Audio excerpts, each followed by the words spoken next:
What's going on, everybody? My name is Terminus, and today we are going to take a look at 𝐸𝐴𝐴 no Frieren episode 23. I do apologize for the weird lighting.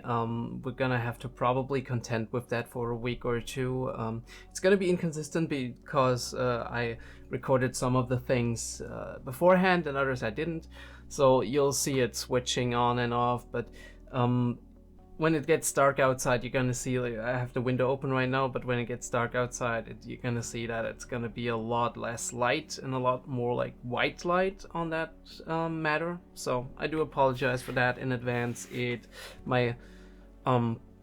lamp I have on my ceiling suddenly just decided to not work anymore, so that's just how it be right now. I set up a light who's giving a little bit of contrast in the background, but it's a small one. I'll have to see if I find another one. I always wanted to get like some LED strips back there, but that's more like a long time thing that I have to see how I'm gonna set this up and which ones to actually get for that. And if it even works, right? Because I have kind of seen that when my lamp up there is not active, it's really hard to light myself up really properly in general. I don't know how the streamers do it really, when they don't have a ceiling light up. It's insane. There's a lot of tech that goes into from which angle you're actually gonna light yourself and whatnot.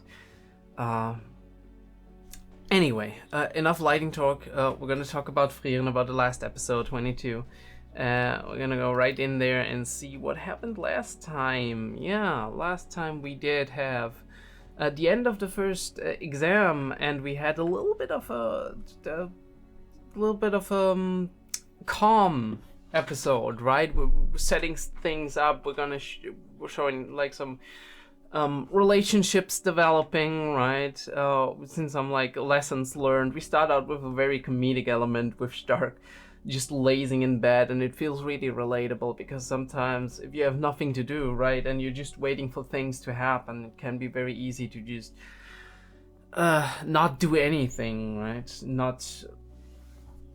And sometimes it's really good for you to not do anything for a couple of days. If it gets more than a couple of days, it can get really, really problematic because it becomes a habit, and then it's really hard to get yourself out of that cycle, out of that rhythm of just doing the same thing over and over again. And it gets harder and harder to do something. You probably will realize that with a lot of stuff. For example, if you are somebody who does sports on the regular and then you were sick for a while, or you didn't have the time to actually do a lot of sports for a period of time, and then you're trying to start it back up, it's gonna be really, really rough for you, despite the fact that after the first or second time you actually do something, and when you get back into the routine, it's super easy and super fun. But in the beginning, it's really rough. It's the same for any kind of activity. The interesting thing about these activities is that we as like psychologists, we have recognized at some point that beyond like intrinsic motivation, extrinsic motivation, right? Intrinsic motivation being that you are motivated on your own to do something because you have your own, right? You identify with the activity, you enjoy the activity, right? You're often in flow meaning that a state which is a state of forgetting time and just being in the moment while doing the thing. And extrinsic motivation being like being motivated by something else externally, which is money oftentimes, right? The best example here is a lot of us are doing our jobs because we need the money or we want more money, right? Some people do jobs that they're maybe not necessarily would do if they had a free choice and it wouldn't matter, but they're like, okay, look, this is a job that I do just as well and just as gladly as most other jobs, right? I'm okay with it. But this one, in contrast to all the other jobs I would have the ability to maybe do, gives me a lot of money. So that's why I do it, or I stay overtime to do it, right? To get more money. If I have if you're very young teenager, you have an investment working towards, that's always a big motivator, an extrinsic motivator. if you're like older, right, it's more about like keeping your bills paid and whatnot. But it's also maybe just you wanna go on that vacation, or you're saving up for a big investment that you always wanted to get. So yeah, it's very interesting. But in little tangent, little explanation here, but to go to my original point, what we have noticed is that it's very interesting that once you start activities in general, that perpetuates you doing more activities. That means if you're very inactive during the day, if you're very inactive throughout the entire day, it means you get less work done, and it's really hard on you to always get it started. But if you are in the flow of doing things and you don't hate doing these things, right, then it can give you the additional momentum to do more things on the same day, because you've already kind of pushed yourself into gear. It's almost like, almost, not entirely of course, but it's almost like the laws of physics, right, where you put an object in motion and it stays in motion, and obviously it would stay in motion infinitely, right, for all times, if there wasn't things that slowed it down again, which in this case is like wind resistance and all of these things that are because you obviously move through matter in the world. But if you would move through an object through the universe, just ping it somewhere, right, it would float at that same speed for all eternity if it didn't meet any resistance along the way.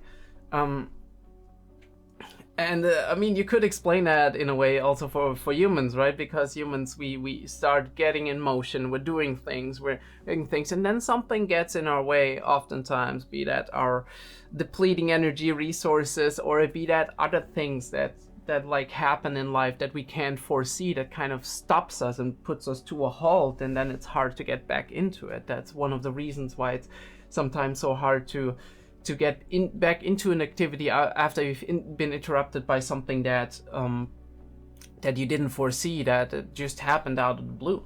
But yeah, very, very funny scene when Fan comes in and she's all mad about him drinking juice in the night. I still don't know what's that about, but we'll see. Frieren's face in the back says it all. She's like, oh shit, here we go again.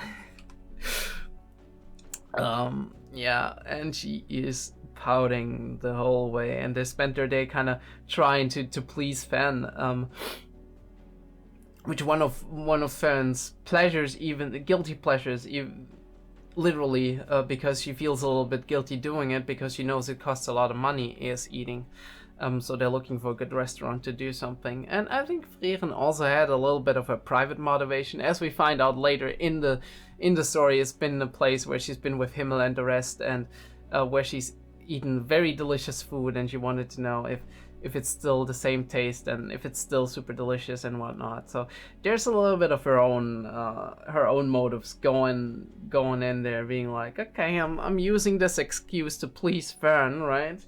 Using our savings because I also want to, kind of low key, right? You could see it from that angle. But yeah, Richter is a tinkerer. He fixes things. He has a little magic shop with all little lamps and doodads and staffs and whatnot. That's really, really cool. It shows you that these people are not just mages that go around and doing adventure shit. They actually have real occupations. We saw that with Denken and his Imperial Mage thing. We will see that with other people probably too. We see it with Richter here, and we saw it with Wirbel with his position as a commander in the Magic Corps, the Northern Magic Corps, and this like treating him to some sweets because she's known him for most of her life, probably known him since he was a kid, and in some shape or form, at some level, she still sees him as this kid that used to run around and I don't know, right? Cast some basic magic spells, be all excited about things, dreaming. even though Richter probably was more of a quiet kid, but you can't ever say, right? People change over the course of time, and sometimes somebody who was really, really active as a kid is turning really quiet, or the other way around, right? Somebody who was rather quiet as a kid might be more talkative when they are an adult. That's not necessarily always the case, but it can happen to a degree. I wouldn't say it happens like from like one end of the extreme to the other one, because unless you count in like some neural damage or whatever, right? These things happen, personality changes. We will look at Phineas Gage, which is one of the, I think Phineas Gage was his name, I'm not sure. One of like the most infamous cases of like a minor who got like a metal rod through his entire head but survived the whole thing, and suddenly his personality was completely different because certain areas of his brain were damaged. And that changes you, right? Especially when it's the frontal lobe where a lot of executive functioning is happening, and a lot of executive functioning meaning I control what's being focused on and what's right, and decision making and whatnot, and a lot of other things, right? Personality, parts of the personality, definitely. And yeah, we meet up with Denken and Laufen, who are together. Laufen kind of seeing Denken a little bit like her grandpa, right? Calling him Ji-chan all the time, and he's buying her sweets, which is also kind of like a grandparent thing to do.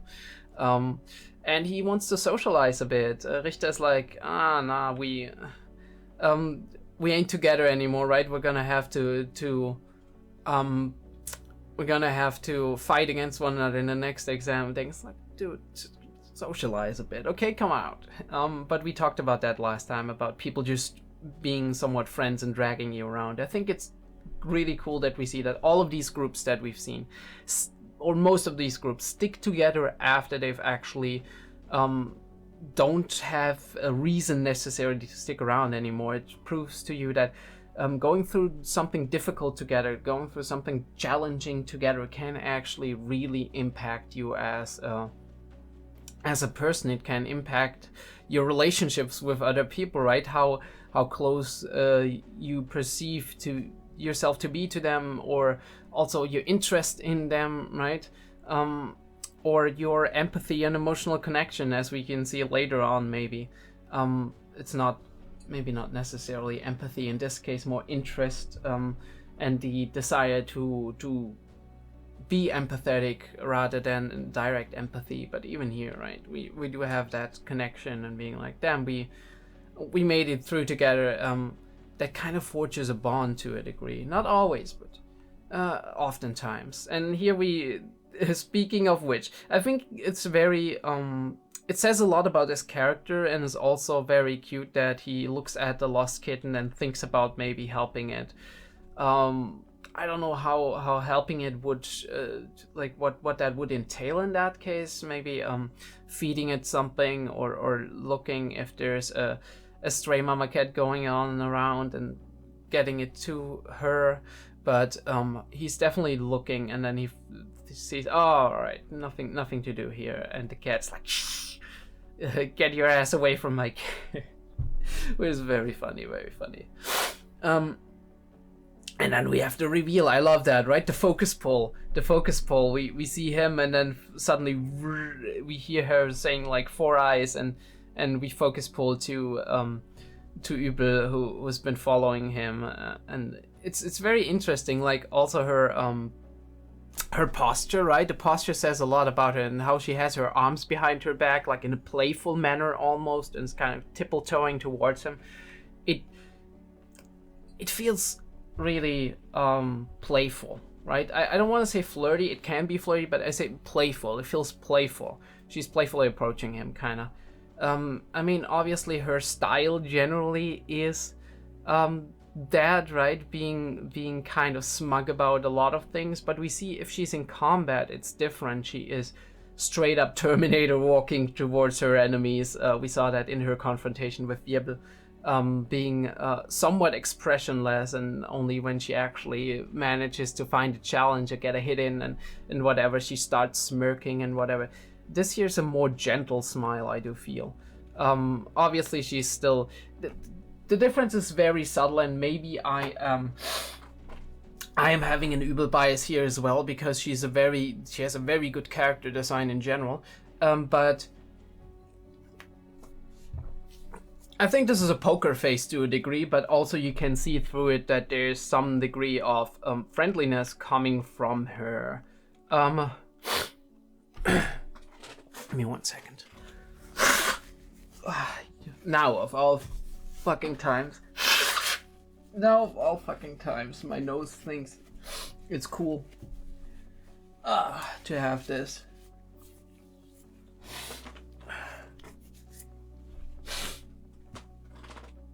That's fine.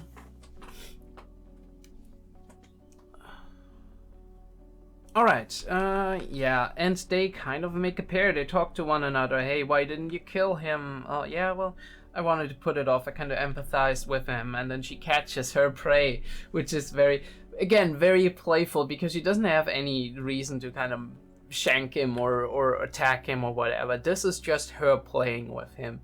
And he is low-key going along. I mean, yeah, he gives her a little bit of verbal backlash. Look at this, like, the way she is posturing herself. It's very, very playful in my opinion, right? Like, lean forward, looking very smug about it, but also, yeah, this isn't like an aggressive posture in any way, in my opinion. It looks very much like she's approaching him and being very curious and interesting, and like looking from, like, having half her eyes goes looking like up towards him, because I think she's almost his height, but she makes herself lower than him and looking up, which is very interesting, as I do think that that's a very clear sign of interest here. But yeah, we do have that conversation about how she does magic by feel, which is cool, interesting. This is like one of the more subtle ways to elaborate on how the world works, which is very cool that you built that in various character interactions, to just say, well, no, I'm that type of person, right? I'm that type of mage. This is how it works. And then he's like, you're dim-witted, which I don't think he means it like that. I don't think he's judgmental like that. He probably thinks that people who memorize spells and like are more the wizard types are more intelligent and are more wise, but he also just put that out as a barrier to create more distance, right? To kind of just brush her off in that moment. We do also see he's very expressionless in everything he does, which is very interesting. You could kind of see that as an extension of his clones, or his clones as an extension of that, if you want to, because what he does is basically put something that is not entirely himself, even though it is mostly himself, in between the person he's interacting with and himself, which in this case is his mask, right? His poker face, his I'm not gonna show any emotions. So it's very hard to see what's going on within him, which is what 𝐸𝐏 is interested in.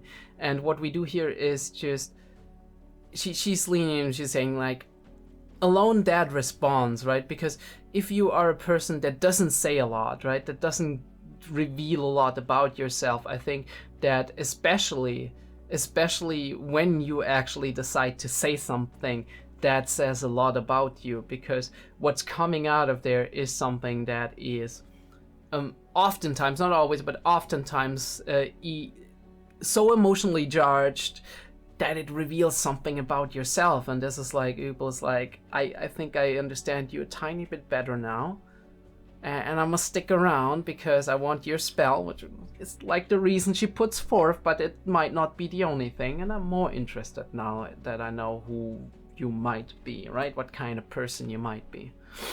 And she's leaning back, but again, like, head down, leaning back. Interestingly enough, it pushes up her entire upper body, right? It's almost flaunting, right? And then they walk together, right? And we do have that meeting of the three people here in the restaurant. Fan likes sweets. We knew that beforehand. Stark is more the hearty, right, the savory kind of person. Makes sense with the hamburg steaks and the omelets right now and whatever. Very interesting that he picks the same thing as 𝐏𝐢𝐏𝐪. And Frieren's just chowing down on those fucking steaks. Holy shit, how many are those? Don't know how she actually manages to eat all of that, but that is ludicrous. She's gotta have like an infinite dimensional pocket inside her stomach.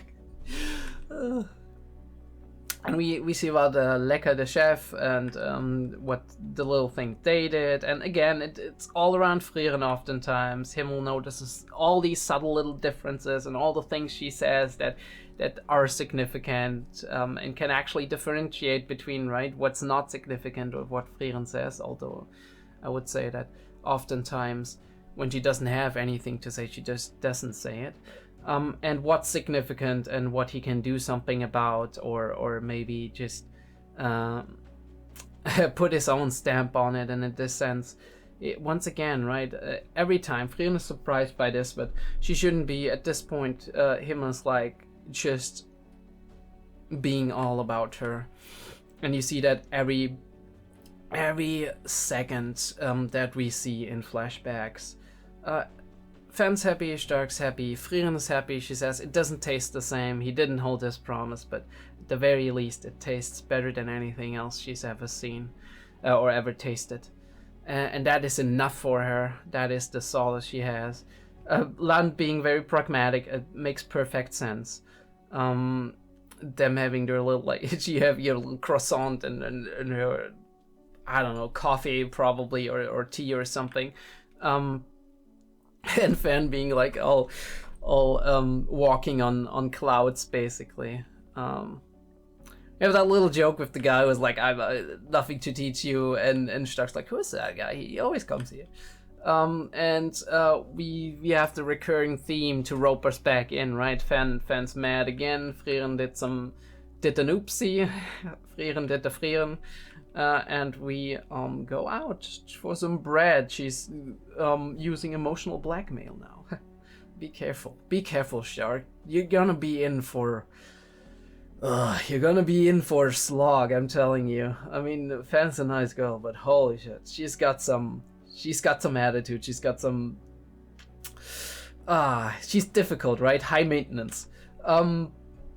Then we have a little bit of the other ones. 𝐕𝐴𝐵𝐿, 𝐸𝐴𝐵, 𝐾𝐈𝐿, and 𝐿Avine. 𝐕𝐴𝐵𝐿 and 𝐸𝐴𝐵 are looking for people to do a quest with, to keep them occupied. Maybe get them some extra pocket money, get them some food on the table. 𝐿Avine was with her brothers. They are doting on her, and she's exhausted by that. 𝐾𝐈𝐿 is kind of low-key flirting with 𝐿Avine. Very funny. But 𝐿Avine shuts it down immediately. Very, very 𝐸𝕬𝕠𝕦 behavior, in my opinion. Don't know if that's a thing or if it's more like just friendship. I think it's more like friendship. But some of these moments can be slightly romantic, if you want to. I mean, there have been crazier ships in the past. Yeah, a lot of bread. This store must be located in Germany. And we meet 𝐾𝐈𝐿 and 𝐿Avine and talk a little bit with one another. 𝔸𝕬𝕠𝕦 gets recruited once again, and Fan's selling him off once again. Like I said, we're never beating these allegations. Very nice. They thank her for helping them, because they recognize that they probably wouldn't have made it through the exam without her, which is actually real. I also find it very interesting that we do have on the beds, I do see this symbol of a swallow. I do wonder what that is, if that's might be something I missed, if that's the Mages Association symbol, or if that's another symbol of like the region we are in, or if it was just a fancy art decision by the art department. And we have like the little talk about being remembered. We had that in the past too, right? Doing things in order to be remembered beyond your years. That's a lot of us, right? Giving on to the next generation and whatnot. And Frieren asks how she can do that, and 𝐏𝐢𝐏 says you could change somebody's life, even if it's just in a small way. And he thinks that is enough to be remembered, at least by them, and maybe they pass it on to their children and be like, did I tell you about that one time? And that's the way to be remembered, right? To stay in people's minds and hearts, to change things for them, right? To kick things off, to help them change their own life or help them accomplish things that they thought maybe they couldn't accomplish. And we have this little moment that Frieren just enjoys, right? Being with people that recognize her as somebody well up there, not as like this weird figure of like hero status or this ancient person or like just some unrecognizable stranger, but maybe more on the lines of friendship or mentorship, right? Being the sensei in a way, but not too far removed from all of that, just being remembered.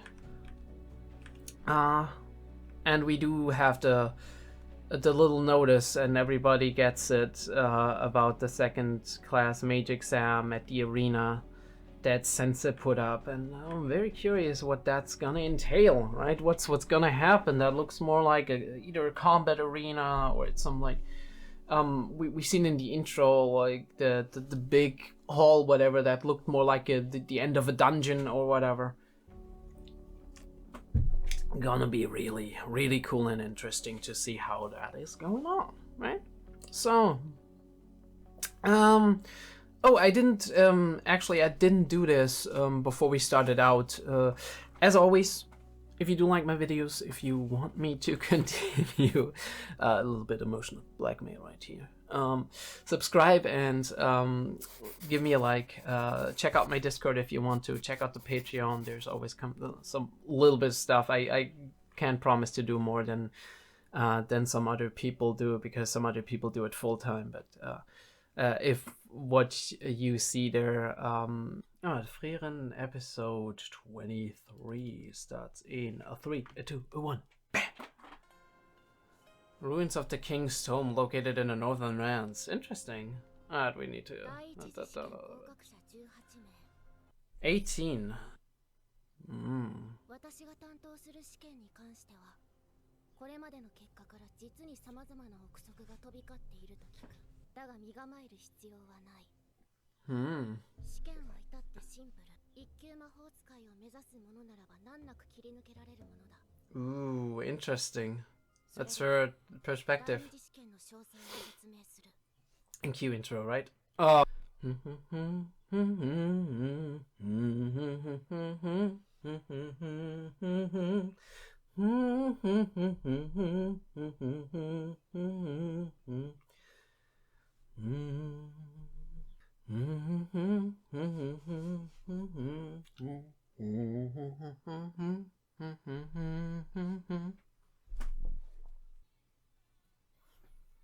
Well, I didn't notice this before, but the way it's shot, actually in the intro shot, when 𝐿𝐏 appears, we switch to land, and it's actually like 𝐿𝐏 is looking over her shoulders to land. It's very funny. Let's see what's happening. Conquering the labyrinth. Alright, raiding a dungeon. Ooh.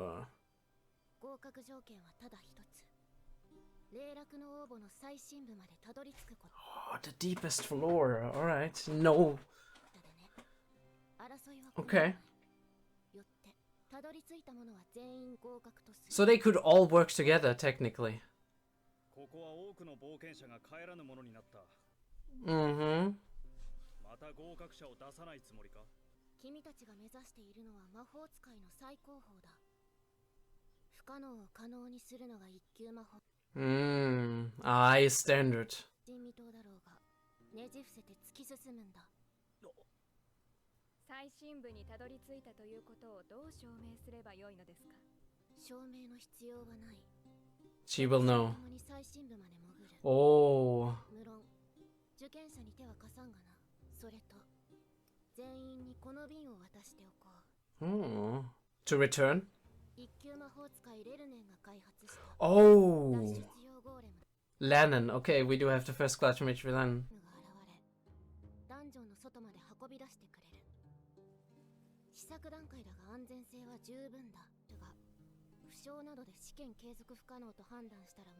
Yeah, know when to quit, right? And she does what 𝐏𝐢𝐏 doesn't, right? 自動で瓶が割れるようになっている。それが第二次試験の起源となる。それでは試験開始だ。Well, I do love the music. It's like ancient sounding, but also a little bit whimsical. And I do assume probably Fan and Frieren are gonna team up. Obviously, since they've been, right?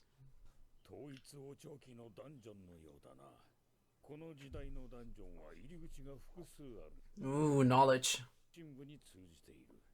Alright, so we're gonna plan, we're gonna strategize. Because it's the most smart thing to do.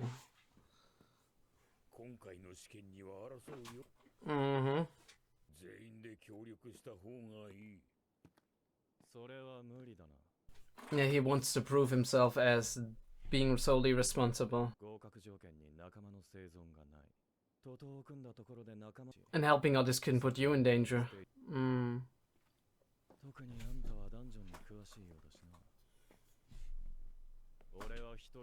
Yeah, of course. Go ahead, bro.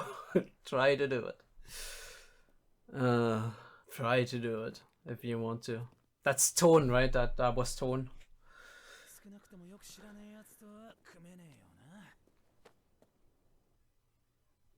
And they're going together because they know each other.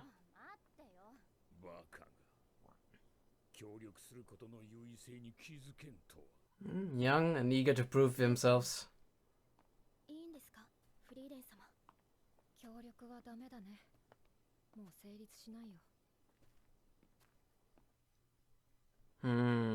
She's got her eye on her. Oh, okay.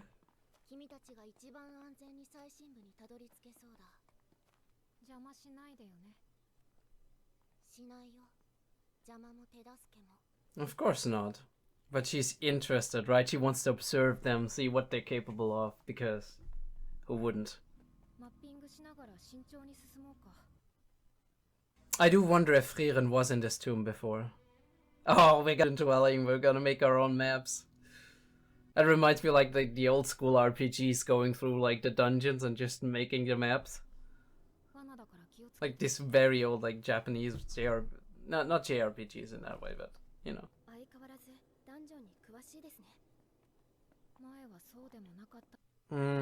Yeah, it's experience, I guess. Ooh, he was a fan of them. Getting stronger, getting treasure. Loving exploring them. Yeah, a challenge. Oh, it makes perfect sense, Frieren. It makes perfect sense for me.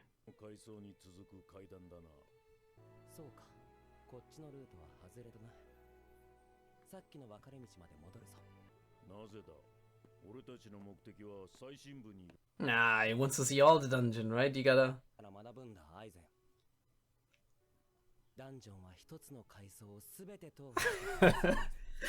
Oh, he's a true gamer. Holy shit.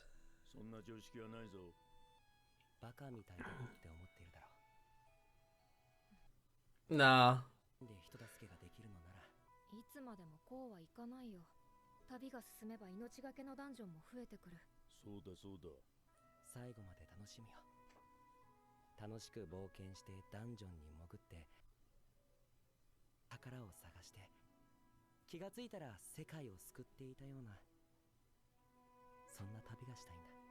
Very, very selfish, interestingly enough. But also not. Ooh, dangle that carrot.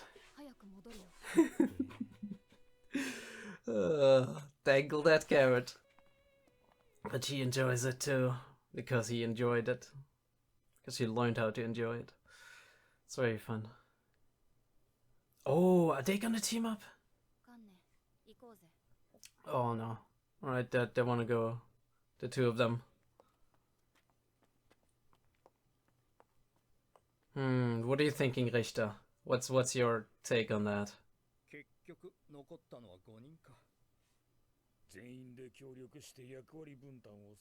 If we all went together.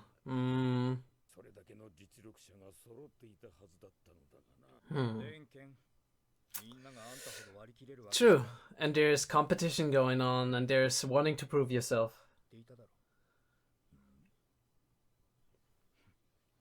気に食わなかったんだろうさ。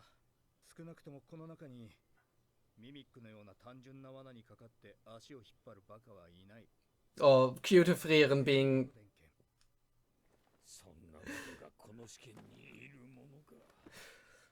3, 2, 1. She's gonna be stuck in a mimic, isn't she? Oh no. Don't do it. Don't do it, Frieren. フリーレン様、ミークハイトの判別結果を見ましたよね。ミミックです。その魔法の 95% で There's a 1% chance. 残りの 1% を見破った偉大な魔法使いたちがいたからこそ歴史的な発見があったんだ。Go on, brave soldier, do it. やっぱりそうだ。この中身は貴重な魔導書だよ。私の魔法使いとしての経験がそう告げている。Alright.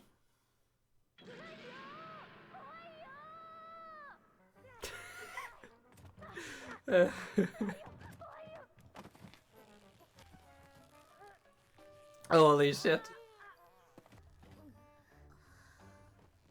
Senses like, I'm so sorry you have to go through this.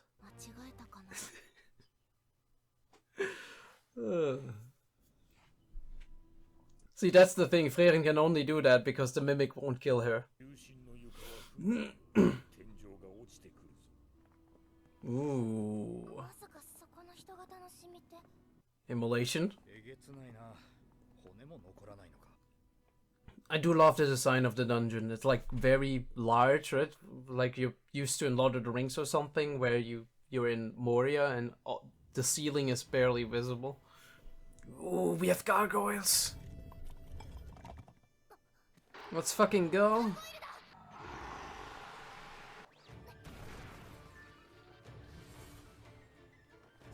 Ooh, I got some magic battles, nice.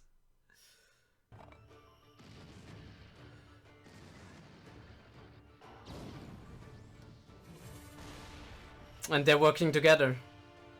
𝐏𝐢𝐏𝐿 with the Denken group. Ooh, that was a cool spell, right? The defensive spell, kind of reflection almost. And the impact shot, holy cool. Woo! Ouch. Oh, that is not good. Come on, think.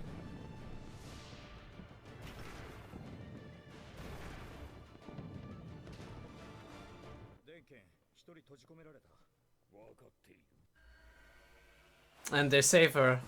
Alright. Ooh, but they can't.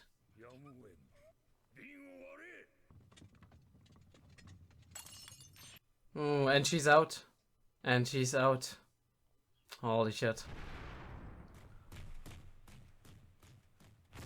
At least she recognized it.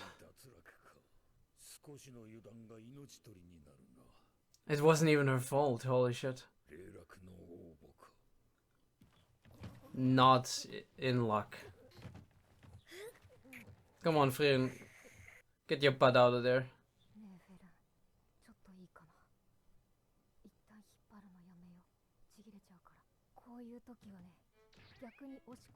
Holy shit, Fan.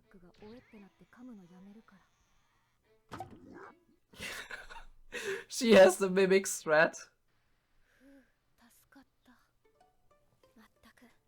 And Fan has to fucking clean her up on the...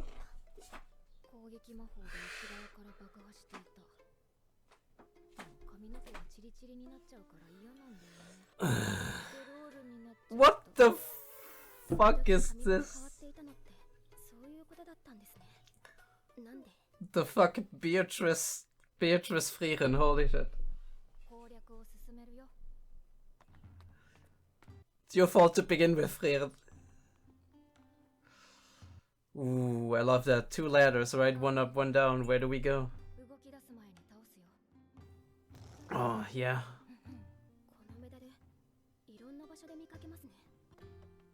Ooh. This is just all an adventure park for her.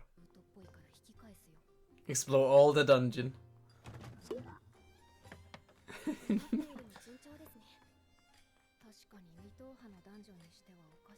The thing is, if she explores all of it, right, she's gonna take a lot more time to go down. Yeah, gotta find a bonfire.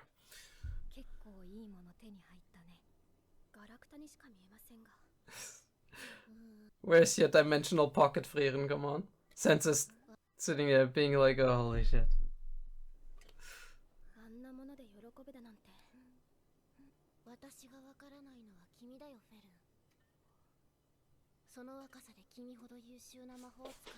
Oh, okay. Do you not feel it, or is it not there? Point, right? She's a teenager at this point. She's looking for her reason. She's looking for a motivation. I don't think so, fam. You just have to find it again.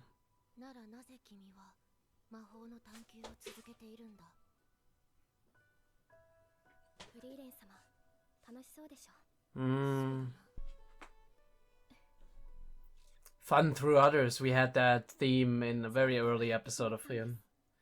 Not being happy if somebody else is happy.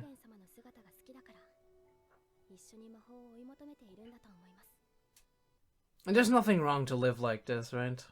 Living for others, but obviously, I do think she's gonna find her own motivations down the line.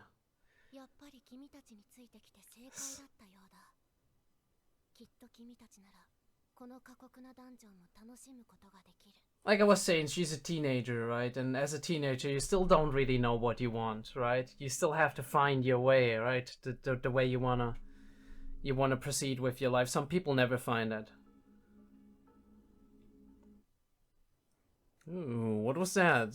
Interesting, interesting. Just a matter of time, I think. Sensei herself said that she's never seen a mage who was this talented, this young, right? So you don't have a precedent for how a person feels in that particular situation, right? At which stage they are. If all she's seen is very experienced mages that are a little older, maybe at that point those mages already found their reason, their motivations, all of that. The things they want to do, the goals they want to reach. Van hasn't found that yet, but that isn't bad.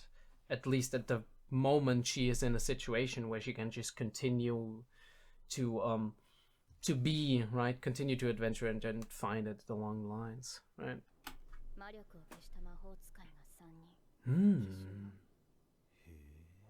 Oh, somebody's ambushing them?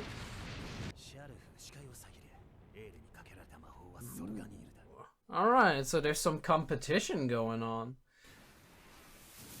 Wonder who it is. It might be 𝐸𝐷, since she's learned the spell.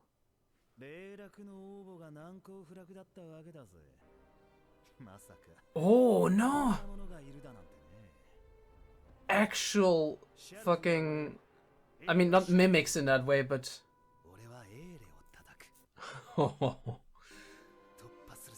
Doubles, holy fuck.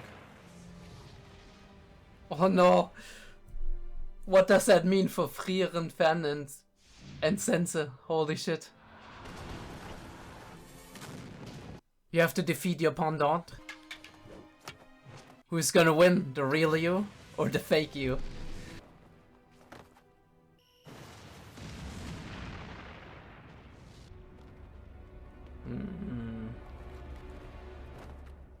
Alright, so teamwork makes the dream work, right? As we say.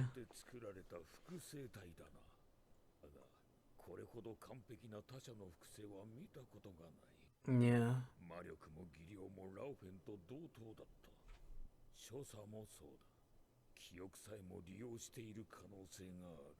Like the 𝐸𝐷𝐷. That's kind of creepy, isn't it? Right? If it had actual shape, it would be even more dangerous.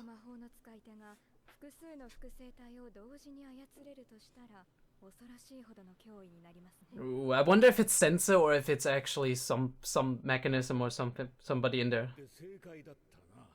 So, or is it Seria? She's just in the King's Tomb. She's like chilling down there. I don't know. Feels more like third trial to me, but we'll see.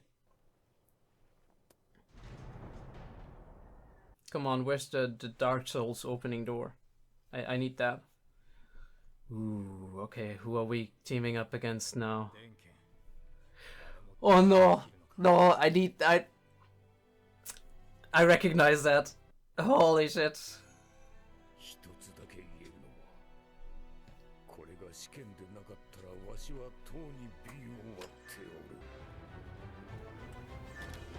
Why is Frieren putting up against them?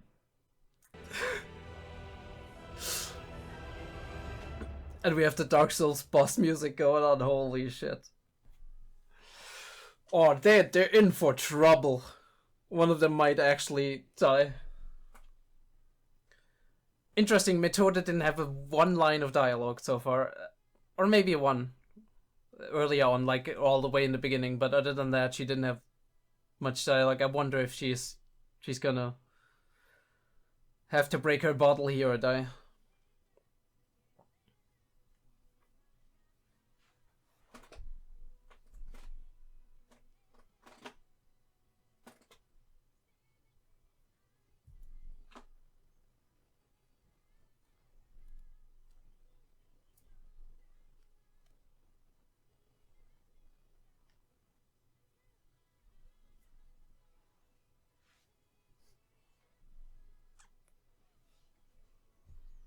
If that's the case, I do wonder who they're going up against, who Frieren and Fen are going up against.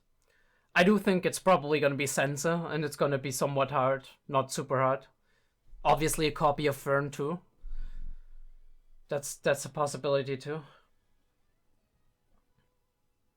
It's interesting that some of them seem to meet their equivalents, and other of them might meet somebody of the other party members.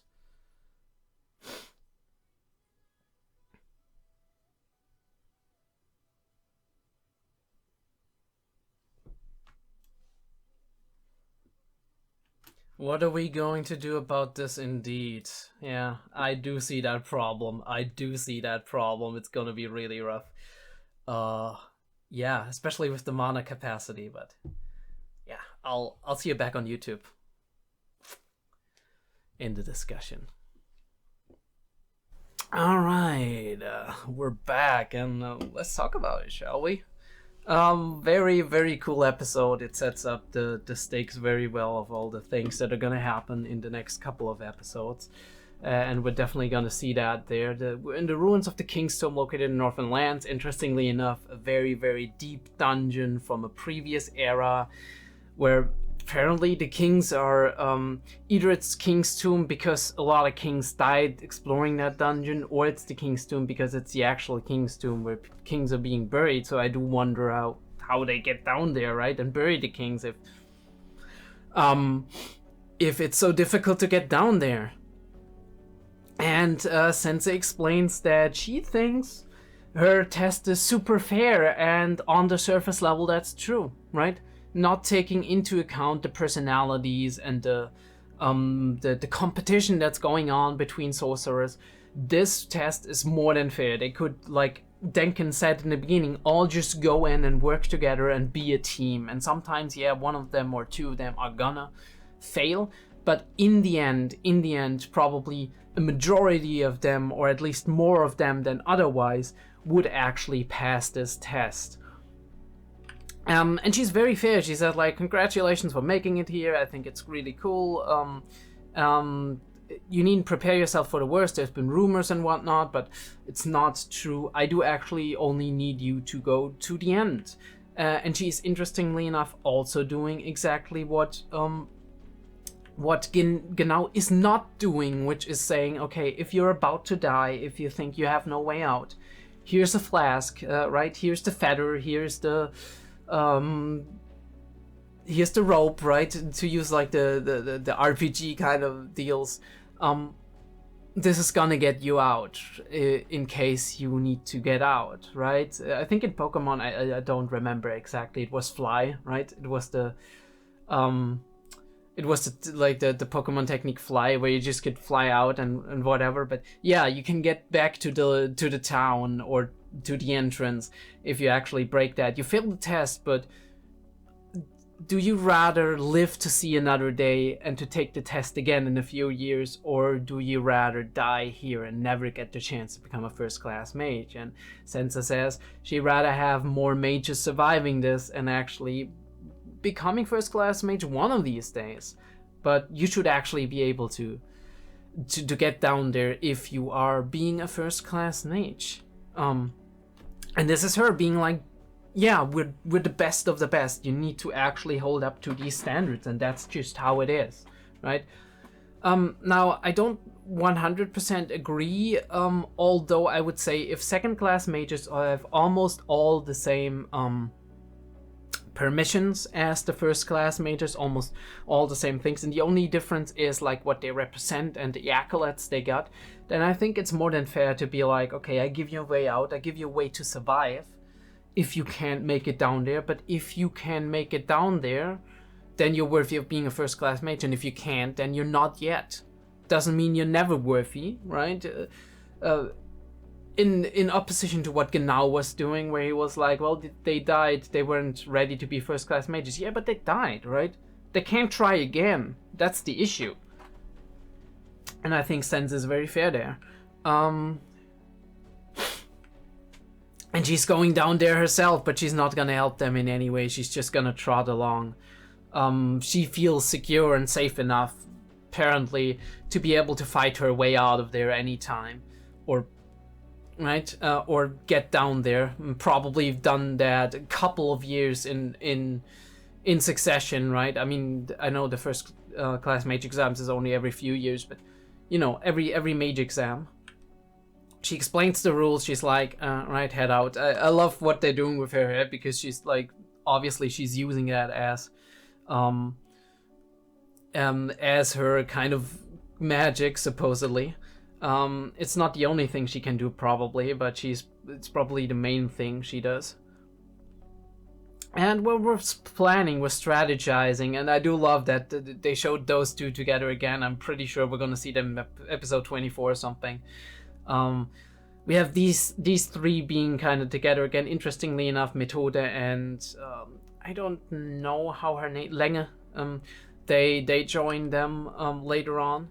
They're of one mind, but Tona's like, nah, I'm going this alone, right? I'm making this alone. I think he was the guy chilling in the bathtub, like, holy shit, dude, you're some kind of noble dude who thinks he's the shit or something, right? Or maybe he has a family that is very competitive and he wants to prove himself to be like, I made it down there without any help, without any reasonable doubt, right? Somebody who's so eager to prove themselves that they maybe overestimate themselves and just, yeah, you know? We have these various groups being together. The group here, like with 𝐸𝐷, and 𝐸𝐷 still being in the background, not having a lot of like, not having any dialogue at all, I think.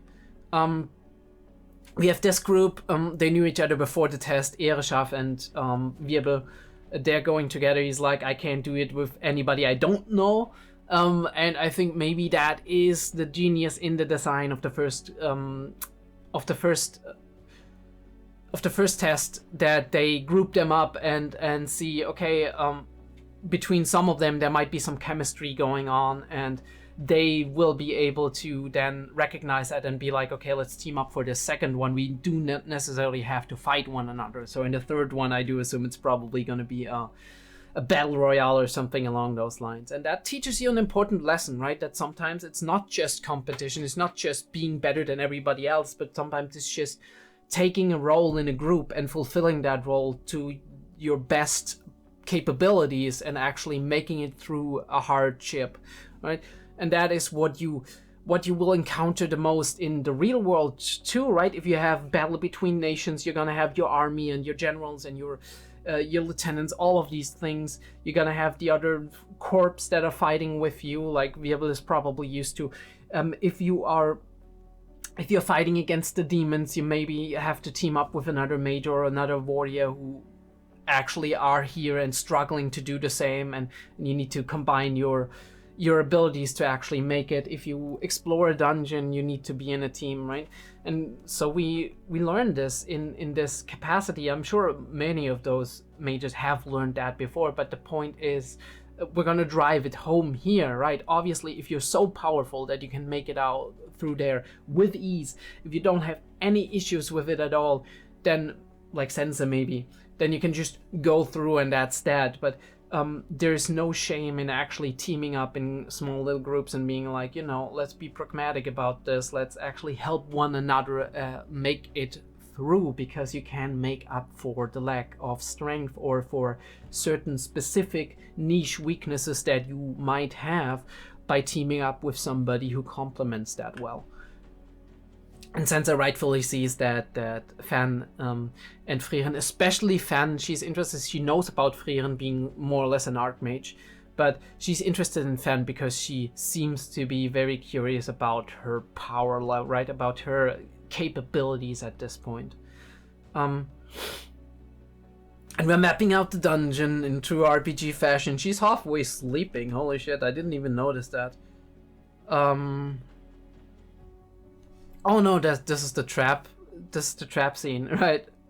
And he's like, alright, she noticed that.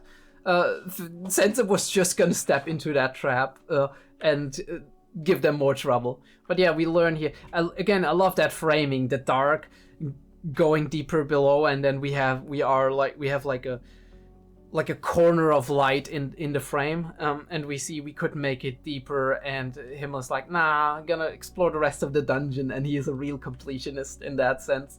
This is really cool. These gazes, holy shit, always. And he's like, there might be a Grimoire, and then Frieren's like, whoosh, what are we waiting for? Let's do it.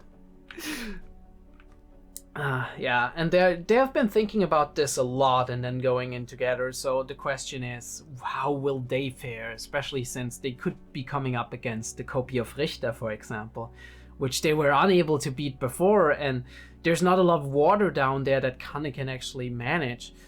I think like 𝐏𝐢𝐏 is at a very heavy disadvantage in both of these tests, which is gonna be very interesting to see how she handles that. Actually, she should just be walking around with some giant tanks of water on her back, right? I mean, some physical training with that, and actually having the ability to splash out the water whenever she can.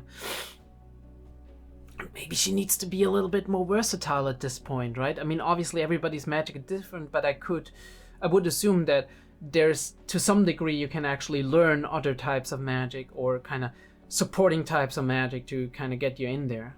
But yeah, those are teaming up here, and Richter starts to kind of like thinking in the way he is, which I really like. It must not have sat right with them. It's what you said towards the end of the first test.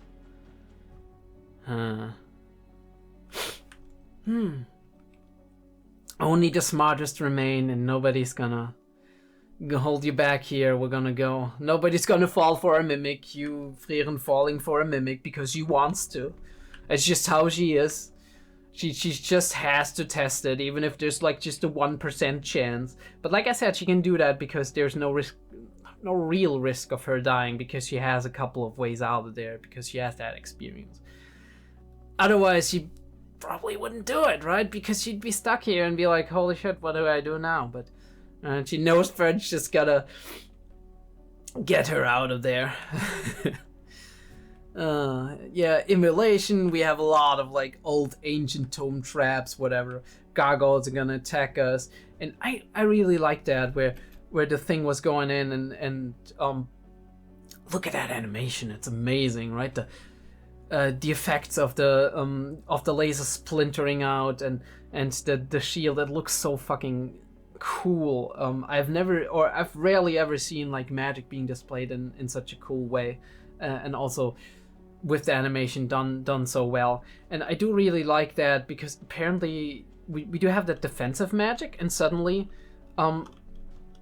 we see her kind of pulling in part of her own magic, I think, and it's kind of moving into the center of the shield and throwing it back, so it feels like it's kind of a reflection spell, right? Boom. Or maybe it's just her putting up her own magic against it, and it's a good old magic power battle, but it looked like a reflection spell kind of deal, which is really cool, and the way it shatters into pieces within a couple of seconds. And we do have the movement, incredible movement. Laufen seems to be a very physical fighter, most comparable maybe to Linie, as we've seen in episode 10. And she wasn't prepared for that, and had to defend quickly, got thrown back by that, and bam, it's done, right? Donezo, she's done for this, and she has to try again in a couple of years, but at least she can try again. And that's how we lose one of them. Holy shit. Those are some very, very questionable pictures, fan. And she's cleaning her up. And we do have frizzy hair Frieren. That is fucking genius. Betty Frieren, holy shit. ReZero crossover. Actually, it doesn't look too bad. And she's just happily exploring the dungeon, picking up everything along the way. We got routined in getting out of that, and we're just making our way down there. Very simplistic drawings here in between, but it doesn't bother, right? It's just a way to save energy and resources, in my opinion, and that's a good thing. And she's got all the loot, and fans like, what the fuck? But just like, I'm kind of like, Sense doesn't feel ambition from her, but I think that's just a lack of direction, right? Fan cares for people, she cares for doing things, right? She finds them interesting, she doesn't burn for it. But the interesting thing about that is, first of all, we've seen that mentioned by, or heard that mentioned by Flamme earlier on when she was talking to Seri, where she was like, this is kind of what you need in an age of peace, somebody who's not burning to fight other mages all the time. And also, she's very young, right? She still has all the time in the world to develop her motivations, her goals, her desires. She might want to start a family with Stark. She might want to do some grand adventures and have a certain goal in mind, right? There's all the things that she can do if she wants to do them. She's so young, she can still develop all of these. And she doesn't need to know, at the age of 18, I think she's 18 now, at the age of 18, she doesn't need to know who she is immediately. That's not, right? That is, in my opinion, just a sensation that modern society put on, not modern society, because previously you needed to know that more, but oftentimes it wasn't necessarily to know that, right? To find your purpose in life. Obviously it was more fulfilling, but sometimes you didn't have the chance to do so, and the purpose was just creating a family, being happy, relatively happy. Because obviously what you don't know isn't something you don't miss oftentimes. If we remove like the basic desires, right? Everybody needs and wants affection, security, food, and whatever. But beyond that, if this is all you know, right? Creating a family, just being happy together and finding a way to survive together and live together and enjoy every moment. That's been a very common style of life in previous ages. And I do think that with our modern society, there comes this thing of you need to know where you're gonna be in 20, 30, 40 years when you're 18, when you graduate from school and whatever. You need to set your path because everything is very specific and you have to go through all of these hoops and whatever to arrive at the point you want to arrive at. I think that's in a way very restricting, despite all of the options that we have in life, despite all of the things that we're like, we could do this, we could do that. We're being overwhelmed by a majority, like by a plethora of options right in front of us, provided we do have the skills and we do have the theoretical capabilities to learn these things. And then they say, okay, but you gotta decide very early. And this is I think not a good mix, that you have so much choice, but you do need to set your path very early, because there's a lot of people that come out of that go down the path, and when they turn 25, 30, 40, right, they realize, damn, I could have done this other thing that I discovered for myself recently that I think is wonderful, but at this point in time I don't have the time or money, or I'm not in the situation to actually do that anymore. And that is really sad. I mean, it's never too late to do something like that, but it's harder the older you get, the more time it takes for you. But yeah, she says she does it for others, to make others happy, and she likes seeing Frieren happy here, and that's what makes her happy in the process. And since I did like that answer, yeah, and now we have the conundrum. She's getting restrained, and we defend against an ambush, and we do see that there's actually almost perfect copies of us out there that will be fighting us, and it's gonna be hard. And this group is actually defeating a copy of 𝐸𝐿𝐿, and they realize she has the same magic capabilities. She has the same moves. She might even have the same memories, using the memories, kind of like the 𝐈𝐦𝐩𝐨𝐫 that we met in episode 3 or 4 of Frieren, all the way back in the beginning. And he's like, well, this is gonna be hard, right? If this wasn't a test, I would have. Oh no, that's what he said with the Frieren mimic in a second. But yeah, like, damn, this is. At least we don't confuse them for one another, right? At least they are visually distinctive enough so we don't hurt our teammates. That would be even worse. But somebody must have cast that spell, at least that's the theory of 𝐸𝐿𝐿 here. And she's like, and Deng's like, we were right to team up, because teamwork is the way to actually get through this. If somebody who is opposite of you, who's fighting you, is the exact copy of you and has all your capabilities, has all your knowledge, has all of the cognitions that are going on there, then you're gonna be at the standstill, right? You're not gonna be able to defeat one another, and it's gonna result in you just losing all your mana and having to retreat anyway. Unless you have a team. Unless you have a team, and that's the thing. Now, obviously, there's the conjuncture of, like, you can do other things, right? You can kind of just, like, have clever ways to actually deal with that, but yeah, this is a very, very, very hard thing to do. And we do have the raid boss coming in with the Bloodborne boss music. And this gonna be a hard one. Denken's like, I would have already popped the flask if this wasn't a test. If what's at stake wasn't at stake, because holy shit, I got whooped, like my ass got whooped last time by that. At least they are 4 people. Maybe they have a chance to kind of contain her, but holy shit. It depends. It depends. Whoever cast that spell, if they can actually only detect the amount of magic that a person exudes, right? If they have to go by conjecture to a degree, right? And the only thing the spell does is replicate the people's thoughts and memories, yes, but the person who casts it doesn't know it, then maybe there's the chance that this version of Frieren has only as much magic as Frieren is actually showing, which would limit her ability and capabilities to a degree. But if that would be, if this creature has all of the capabilities of Frieren, this could be a colossal calamity. Yeah. And we set up the stakes and we go into that cliffhanger, which is not too bad. It's just gonna be very interesting. Yeah. Very cool episode, very interesting episode in general. I don't have the time today to look at animations too much. Maybe we'll do that in the beginning of the next episode. Again, I do apologize for the dark call, but I think it's okay, right? You're gonna see me relatively okay in terms of lighting and whatnot. It's gonna be maybe hard with the thumbnail. But that was Frieren episode 23.